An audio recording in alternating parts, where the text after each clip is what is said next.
Hello friends, welcome back to the YouTube channel dictation club. आज का dictation आनंद मासिक पत्रिका से लिया गया है, जो कि लगभग 90 शब्द प्रति मिनट की गति से होने वाला है।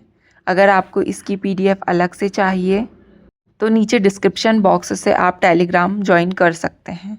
वहाँ आपको सारी पीडीएफ मिल जाया करेगी। इसके अलावा आपको और भी प्लेलिस्ट चाहिए, जैसे कि रामधारी गुप्ता खंड 1, रामधारी गुप्ता खंड 2, previous year dictation, 10 minute non stop dictation, newspaper dictation, तो उस प्लेलिस्ट की लिंक भी आपको नीचे डिस्क्रिप्शन बॉक्स में मिल जाएगी। और अगर आपको डिक्टेशन पसंद आता है तो वीडियो को लाइक ज़रूर करें और चैनल को सब्सक्राइब कर लें, ताकि भविष्य में आने वाले डिक्टेशन आपको मिलते रहें। तो ज़्यादा समय ना लेते हुए डिक्टेशन स्टार्ट करते हैं। डिक्टेशन स्टार्ट होगा 5 सेकंड के बाद।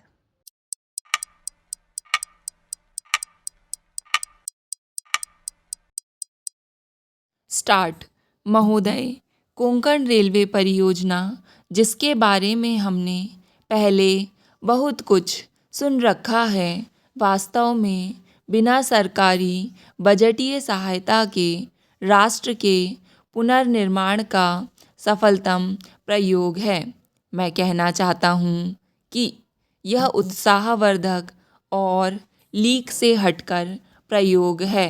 हम ऐसी आशा और प्रार्थना करते हैं कि इससे देश के अन्य भागों में न केवल रेलवे में बल्कि अन्य विकास क्षेत्रों में भी इसी प्रकार के सफल प्रयोग करने को बढ़ावा मिले।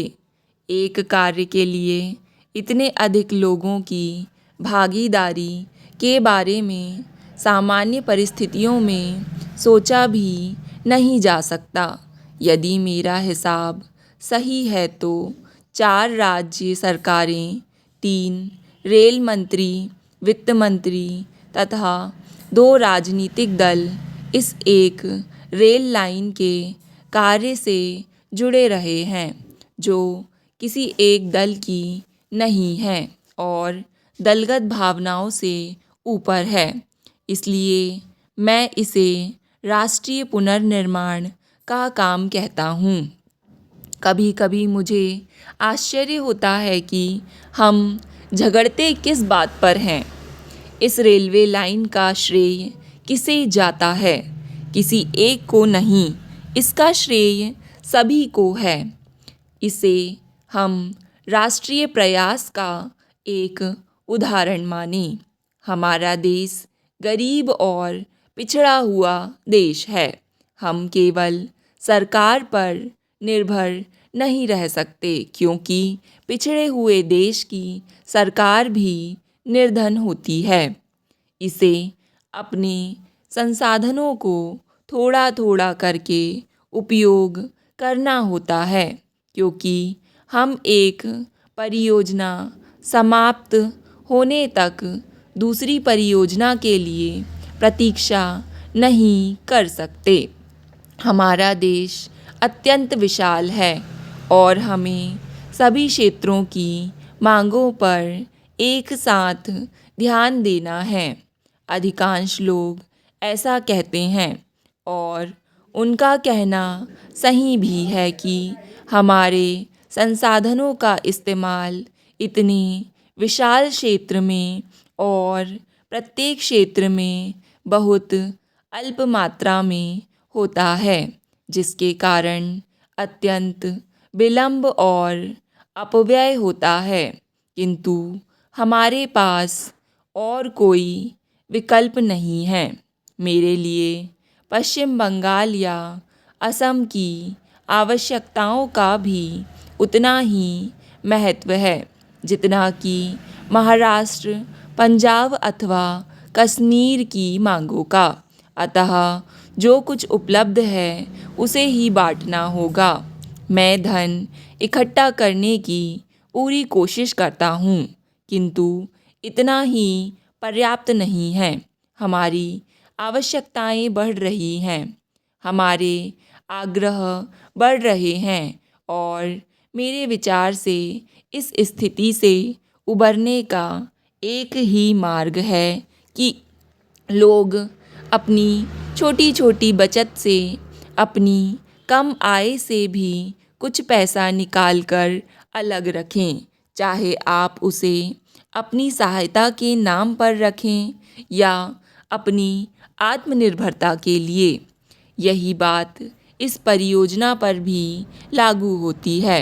मैं इस परियोजना की अवधारण तथा इसके कार्यान्वयन से जुड़े हुए सभी लोगों को बधाई देता हूँ।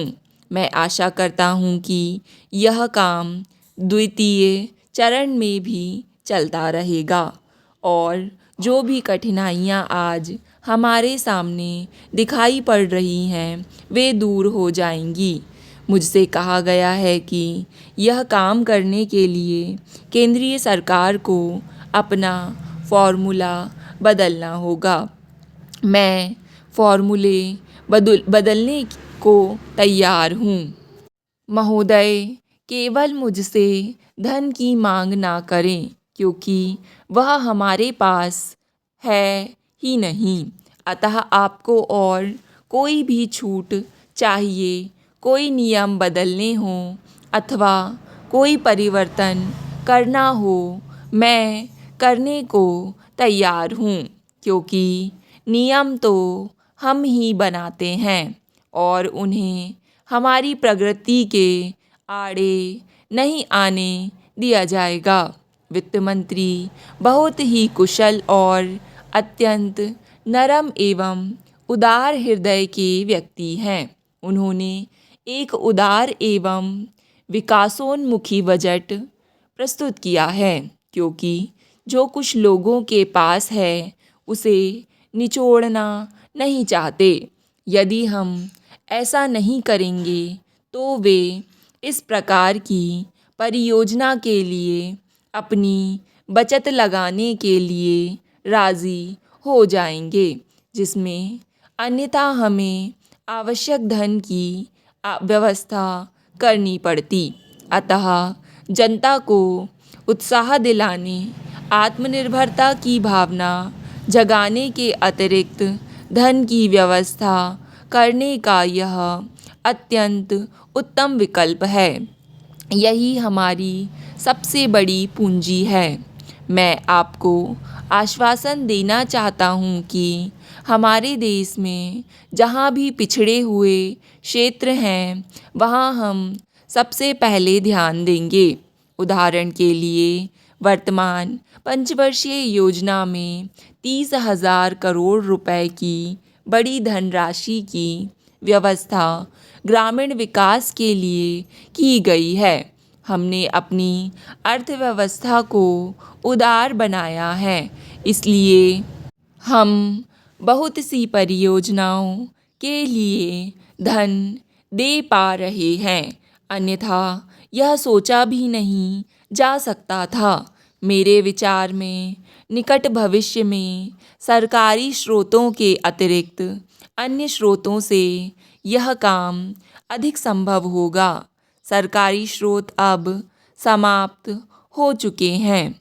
सार्वजनिक उपक्रमों से हमें आशातीत लाभ नहीं मिल सका, इसलिए हमें अपने देश की प्रभुसत्ता को संकट में डाले बिना अन्य विकल्प खोजने हैं।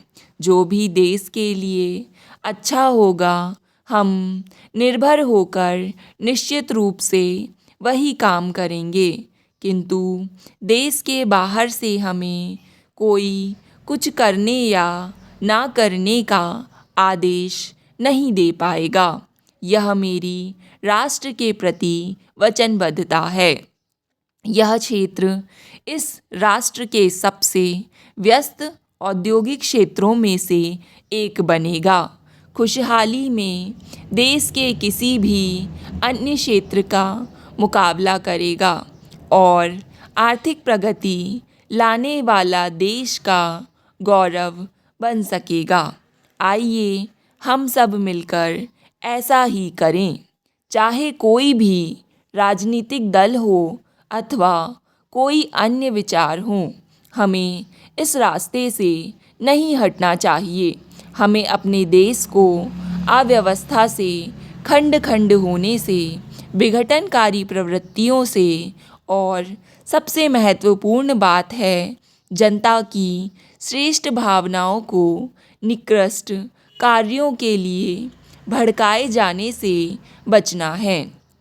किफ़ायत बरतने के उपाय सुझाने वाली समिति को योजना की सफलता के लिए संसाधन जुटाने के तरीके सुझाने का महत्वपूर्ण काम सौंपा गया था। आगामी योजना के दौरान संभवतः यह हमारी सबसे जटिल समस्या है। राज्य सरकारें अपने बजटों में भारी घाटा दिखा रही हैं। दूसरी ओर आगामी योजना की सफलता के लिए यह आवश्यक है कि केंद्र और राज्य सरकारों की प्राप्तियां उनके व्यय से काफ़ी अधिक हों ताकि योजना के लिए धन जुटाया जा सके। स्टॉप। डिक्टेशन पसंद आए तो वीडियो को लाइक तथा चैनल को सब्सक्राइब ज़रूर करें। धन्यवाद।